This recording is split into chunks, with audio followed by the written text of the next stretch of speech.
Friends, welcome back to my channel. कैसे हो आप सब? उम्मीद करती हूँ बेटा सभी अच्छे होंगे और अपना ख्याल भी रख रहे होंगे। तो बेटा जैसा कि हमारा 7th क्लास का फर्स्ट चैप्टर चला हुआ है एनसीईआरटी की बुक का साइंस का, उसमें हमने पार्ट 1 और 2 कर लिया है। ठीक है, आज हम क्या करेंगे, पार्ट 3 करेंगे, जिसमें हम जानेंगे पौधों में पोषण की अन्य विधियाँ। ठीक है, अन्य विधियाँ क्या होती हैं तो वो जानेंगे। चलिए स्टार्ट करते हैं बेटा। और जिसने नहीं देखी है वो मैं लिंक दे दूँगी, या आप चैनल पर जाकर स्टडी वाइजली ये टाइप करोगे, स्टडी यूट्यूब पे स्टडी वाइजली विद मी, ठीक है, विद मी शिखा, ये टाइप करना, तुम्हें मिल जाएगा। ठीक है, वो चैनल पर क्लिक करते तुम्हें पता चल जाएगा कि कहाँ से तुम्हें ये वीडियो मिलेंगी। प्लेलिस्ट बनी हुई है। ठीक है, नहीं तो आप नीचे लिंक दे दूँगी डिस्क्रिप्शन बॉक्स में, वहाँ से आप चेक कर सकते हो।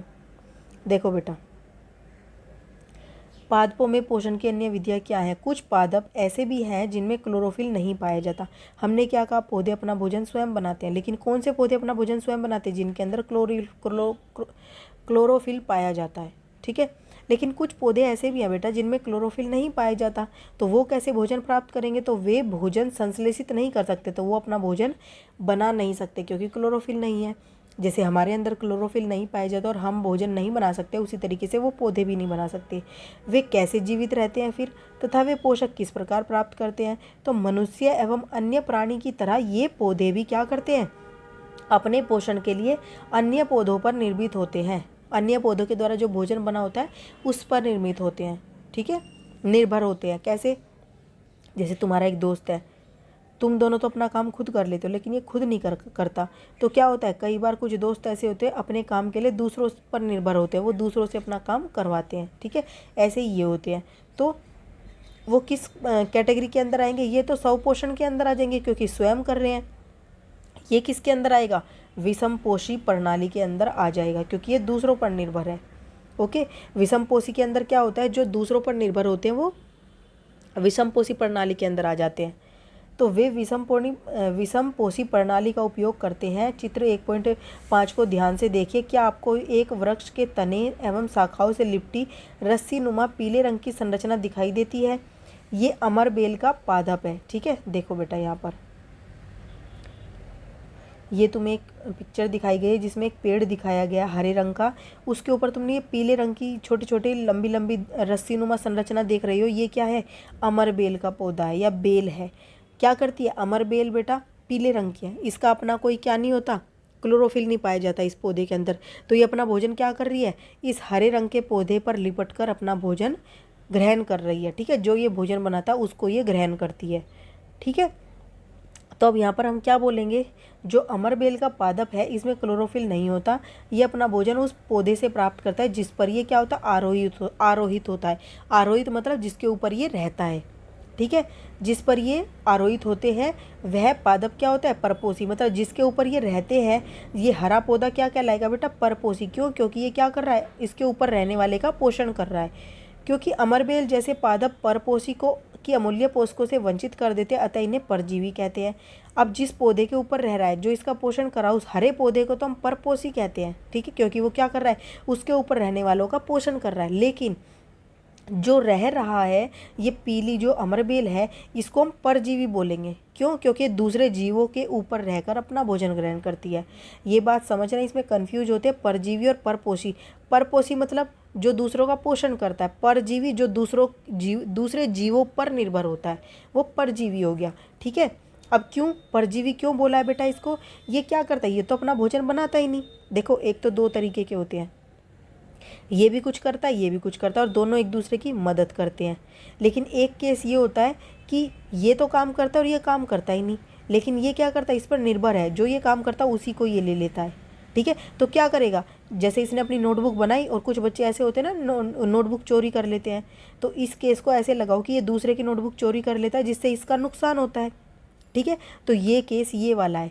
ये क्या कहलाएगा, जो दूसरों की चोरी करके अपना काम कर रहा है वो है परजीवी। और जिसने ये काम किया था उसकी चोरी हो गई, इसने तो काम किया लेकिन फ़ायदा इसका हुआ, तो ये क्या है, परपोषी। इसने दूसरे का परपोषण किया एक तरीके से। ठीक है, अपना नहीं कर पाया। तो ये क्या करता है, जो इसके ऊपर निर्भर है, जिसने चोरी की थी बेटा, वो क्या कर रहा है, उसको उसके काम से वंचित कर रहा है और अपने आप दूसरों का काम ले ले रहा है। मतलब अपना तो फ़ायदा हो गया, लेकिन बेचारे जिसने नोटबुक बनाई थी उसका फ़ायदा ही नहीं हुआ। ठीक है, तो इस तरीके से क्या हुआ, ये जो परजीवी होते हैं जो दूसरों की चुरा लेते हैं नोटबुक वगैरह, एक एग्जाम्पल दे रही हूँ मैं, जो दूसरों का बनाया हुआ भोजन खुद खा लेते हैं, तो उसको क्या करेंगे, उसको वो भोजन मिल नहीं पाएगा। क्यों, जैसे तुम मान लो तुम्हारे दो फ्रेंड है, तुम भोजन लेके आए और ये लेके नहीं आए, तो इसने तुम्हारा भोजन खा लिया, तो तुम तो भूखे रह गए ना, तुम्हें तो खाने से वंचित कर दिया इसने, इसने खुद खा लिया।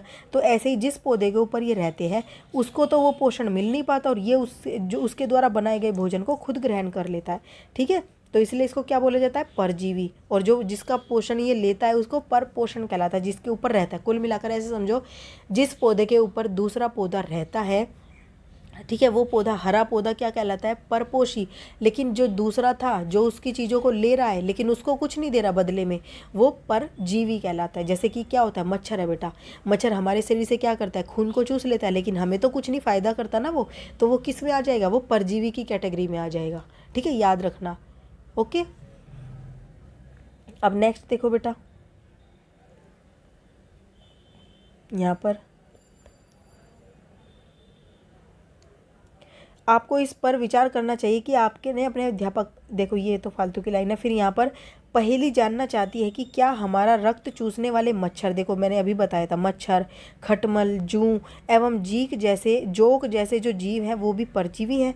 अब ये जानना चाह रही है, तो देखो, क्या आपने ऐसे पदार्थों को देखा है अथवा उनके विषय में सुना है जो जंतुओं का भक्षण करते हैं? कुछ ऐसे पादप भी होते हैं जो कीटों को पकड़ते हैं। देखो हमने अभी तक तो ये सुना था जंतुएं क्या करते हैं, दूसरे जंतु को खाते, लेकिन कुछ पौधे भी ऐसे हैं जो क्या करते हैं, अन्य जीव जंतुओं को भी खाते हैं। ये सुनने में अटपटा लगेगा, लेकिन कुछ पौधे ऐसे होते हैं जो अन्य जो कीट पतंगे होते हैं उनको खुद खा जाते हैं। कैसे, देखो, और उन्हें पचा जाते, कैसे करते हैं वो, यह विस्मयकारी नहीं है, ये मतलब थोड़ा सा अजीब लगेगा सुनने में, लेकिन ये आश्चर्यचकित बात नहीं है, ऐसा होता है। ऐसे पौधे हरे या अन्य किसी रंग के हो सकते हैं। चित्र के 1.6 में देखोगे, ठीक है, इसकी घड़े के समान संरचना दिखाई देने वाली संरचना वास्तव में उसी पत्ती का रूपांतरित भाग है। पत्ते का शीर्ष भाग घड़े का ढक्कन बनाता है। देखो अभी पढ़ लो फिर मैं समझाती हूँ। घड़े के अंदर अनेक रोम होते हैं जो नीचे की ओर ढलके होते हैं, अर्थात अधोमुखी होते हैं। जब कोई कीड़ा घड़े में प्रवेश करता है तो यह उसको क्या करते हैं, देखो यहाँ से देखो क्या बोल रहा है कि कुछ ऐसे पौधे होते हैं बेटा जो क्या करते हैं, कीड़े मकोड़े भी खाते हैं। अभी तक तो हमने जंतु को सुना था, जैसे छिपकली एक जंतु है, वो मक्खी मच्छर को खाती है, लेकिन कुछ पौधे ऐसे हैं जो क्या करते हैं, ऐसे छोटे छोटे कीटे पतंगों को, मक्खी मच्छर को खाते हैं। ऐसे कौन से, और वो हरे भी होते हैं। ऐसा नहीं है कि वो अपना भोजन खुद नहीं बना सकते, वो अपना भोजन खुद भी बना सकते हैं, लेकिन फिर भी वो क्या करते हैं, इनको खाते हैं। कैसे, देखो ये क्या करते हैं, इनकी जो ये पत्ती है बेटा, कुछ दिन बाद ये पत्ती का ऐसा आकार बना देते हैं। ये पत्ती कुछ इस तरीके की हो जाती है जिसमें आधी पत्ती तो एक घड़े का रूप ले लेती है और उसका जो आधा हिस्सा होता है वो एक ढक्कन का रूप ले लेता है। जैसे ही कोई कीड़ा इसके अंदर जाता है ये ढक्कन बंद हो जाता है। ठीक है, और वो कीड़ा क्या होता है, इसके अब इसके अंदर क्या है, इसके अंदर एक जूस होता है, तरल पदार्थ होता है। जैसे हमारे शरीर के अंदर कुछ जूस निकलते हैं जो भोजन को पचाते हैं। ठीक है, उसको क्या करते हैं, छोटे छोटे टुकड़ों में तोड़ते हैं और फिर उसको धीरे धीरे ख़त्म कर देते हैं। ऐसे ही क्या होता है, पौधों की जो ये पत्ती है इसके अंदर भी एक तरीके का जूस होता है या तरल पदार्थ होता है जिसके अंदर वो कीड़े गिरते हैं, धीरे धीरे वो गल सड़कर क्या होते हैं, ख़त्म हो जाते हैं। ठीक है, तो ये पौधे हरे भी होते हैं। अब ऐसे समझो कोई बच्चा क्या होता है, 2 क्लास में बच्चे हैं, ये भी काम कर सकता है, इसके पास भी सारी फैसिलिटी है और ये भी, दोनों को टीचर पढ़ा रही है, पर ये क्या है, कामचोर कह लो तुम एक तरीके से। ये अपना काम नहीं करता और ये करता है, ये कर सकता है पर फिर भी नहीं करता। ठीक है, ऐसा केस है ये।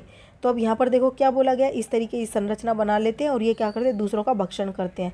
और इसका नाम जानो, ये कौन सा पौधा है, घटपर्णी इसको बोला जाता है और इंग्लिश में इसको पिचर पादप बोला जाता है। ठीक है, पिचर प्लांट।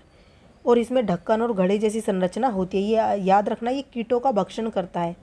ठीक है, घड़े में उपस्थित जो पाचक रस होता है वो कीटों को पाचन कर देता है और इस तरीके से पौधे कीटों का भक्षण कर लेते हैं। तो ऐसे पौधों को हम कीट भक्षी पादप कहते हैं। जो कीटों का भक्षण करते हैं उन पौधों को हम क्या बोलते हैं, कीट भक्षी पादप। अब वीनस फ्लाई ट्रैप जो हो गया, सनड्यू कीट भक्षी पादपों के अन्य उदाहरण है। जो वीनस फ्लाई ट्रैप है बेटा, और संडियों कीट भक्षी पादप भी दो ऐसे उदाहरण हैं जो क्या करते हैं, कीटों का भक्षण। मतलब उनकी संरचना इतनी अच्छी होती है, देखने में इतने अट्रैक्टिव होते हैं कि जो कीड़े मकोड़े होते हैं वो उसके तरफ भागे चले आते हैं, और जैसे ही वो उस पर बैठते हैं तो किसी में तो वो तरल पदार्थ ऐसा होता है कि उस पर चिपक के रह जाते हैं वो, और किसी के अंदर ऐसी आकृति होती है कि उसके अंदर क्या होते हैं, जो ये घड़ेनुमा संरचना थी इसके अंदर ऐसे छोटे छोटे जाल होते हैं, जिस पर एक बार ये क्या होगा, कोई कीड़ा यहाँ बैठ गया तो वो एकदम से नीचे खिसक कर नीचे चला जाता है, और जो एक बार नीचे चला गया वो ऊपर जा नहीं पाता। ठीक है, तो इस तरीके से इसके बारे में जानकारी प्राप्त करिए। मतलब कि इसके कुछ डायग्राम्स भी हैं बेटा, वो एग्जाम्पल के मैं आपको उसके फ़ोटो भी दिखा दूंगी, नहीं तो आप ये गूगल पर सर्च कर सकते हो, वीनस फ्लाइट ट्रैप का चित्र कैसा होता है और संडियों कीट भक्षी पौधे का मतलब कि कैसा होता है वो। मतलब इतने सुंदर लगते हैं देखने में कि हर कोई उसके पास जाता है, और उसके पास जाते ही वो क्या होते हैं, वो फंस जाते हैं उसके जाल में। ठीक है, अब देखो भूजो यहाँ पर भ्रमित हो गया। भूजो भ्रमित है कि घटपर्णी हरा होता है और प्रकाश संश्लेषण संपादित करता है, तो ये कीटों का भक्षण क्यों करता है, ये आनी भी चाहिए बात। देखो अगर कोई अमर बेल थी बेटा, अमर बेल के पास क्लोरोफिल था ही नहीं तो वो भोजन बना ही नहीं सकती थी, उसका तो समझ आता है कि वो भोजन नहीं बना सकती तो वो दूसरों से ही लेगी। लेकिन जो ये घटपर्णी है ये तो हरे रंग का पौधा है और ये प्रकाश संश्लेषण भी कर सकता है, फिर भी ये क्या करता है, ये दूसरे मतलब कीड़े मकोड़ों को क्यों खाता है। तो क्यों खाता है बेटा, देखो इसका कारण है। क्या यह संभव है कि इस प्रकार के पादपों में मृदा में वे सभी पोषक तत्व नहीं मिल पाते जिन्हें उनकी आवश्यकता है। तो इसका कारण बेटा यही है कि ऐसे पौधों के अंदर क्या होता है, इनको बहुत ज़्यादा पोषण चाहिए लेकिन वो मिट्टी से इनको मिल नहीं पाता, घटपर्णी जैसे हरे पौधों को। तो उसकी पूर्ति के लिए कुछ तो ये अपना प्रकाश संश्लेषण से पूरा कर लेते, लेकिन फिर भी कुछ और भी चाहिए, वो नहीं मिल पाता। तो ये ऐसा कीड़े मकोड़ों से अपनी पूर्ति करते हैं उस भोजन की। समझ में आई ऐसा क्यों करते हैं। ठीक है, अब जो हमारा नेक्स्ट जो टॉपिक होगा बेटा मृत जीवी, उसको हम अपनी नेक्स्ट वीडियो में करेंगे। उम्मीद करती हूँ आपको ये टॉपिक बहुत अच्छे से समझ आएगा और इस पे से क्वेश्चन बनते ही बनते हैं बेटा, और इम्पोर्टेंट टॉपिक है ये। ठीक है, इसमें आज हमने अन्य पौधे किस तरीके से पोषण लेते हैं, परजीवी, परपोषी, कीटभक्षी और कीटभक्षी ऐसा क्यों करते हैं, ये सारे कारण हमने जानने की कोशिश की। ठीक है, उम्मीद करती हूँ समझ में आ गया होगा। फिर भी कोई डाउट हो तो बेटा कमेंट बॉक्स में पूछ लेना। इस वीडियो में इतना ही, अपना नेक्स्ट टॉपिक नेक्स्ट वीडियो में करेंगे। तब तक के लिए ऐसे हंसते रहिए, मुस्कुराते रहिए, पढ़ते रहिए और आगे बढ़ते रहिए। Thank you.